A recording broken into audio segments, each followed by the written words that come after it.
જય શ્રી કૃષ્ણ અને good morning બધાને। તો સવારની શરૂઆત આજે અર્લી થઈ છે અને ગરમા ગરમ શીરા સાથે થઈ છે। આજે અમારે જવાનું હતું બારે, તો 7:30 વાગ્યામાં અમે નીકળી ગયા છે। અમારે જવાનું છે આજે બર્મિંગહામ। વેધર સારું છે। બર્મિંગહામનો રસ્તો લંડનથી 2 થી 2.5 કલાક થાય જો ટ્રાફિક ના હોય તો, પણ એવું તો બને જ નહીં કે ટ્રાફિક ના હોય। ખબર નહીં આગળ શું થયું છે, ગાડીઓ આખી સ્ટોપ થઈ ગઈ, એક પણ ગાડી મૂવ નથી થતી। હવે તો બધા એટલા કંટાળ્યા કે બધા ડીકીમાંથી નાસ્તા ને પાણી ગોતી ગોતીને પી છે અને બાજુવાળા ભાઈ તો સૂઈ જ ગયા।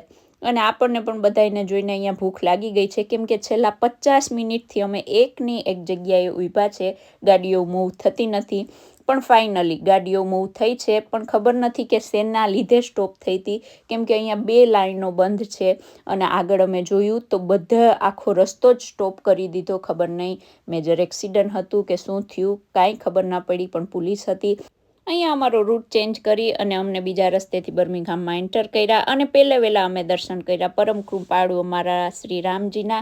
અમે રામજીના દર્શન કરી, શિવજીનો અભિષેક કર્યો। આ જગ્યા એટલે વધારે ખાસ છે કેમ કે આ મારા મહેશ્વરની જન્મભૂમિ છે। મારા મહેશ્વરનો જન્મ અહીંયા બર્મિંગહામમાં થયો હતો।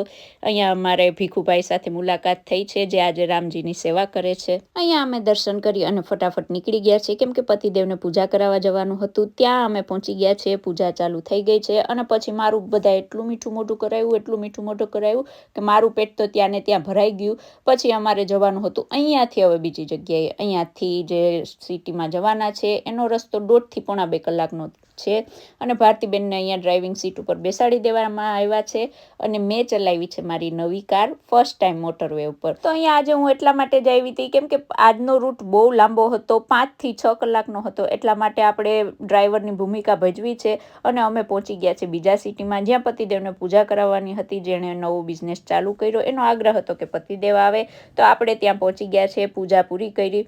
ત્યાં 7:30 વાગી ગયા અને અમે ઘરે પહોંચ્યા ત્યાં અમારો ટાઈમ થયો છે 9:30। 7:30 નીકળ્યા હતા, 9:30 ઘરે પહોંચ્યા। અહીંયા મહેશ્વર મારી રાહ જોઈને ઊભો હતો અને ચાલો આજે તો હું એટલી થાકી કે મારે કમર દુખવા માંડી। મેં 6 કલાક ડ્રાઇવિંગ કર્યું।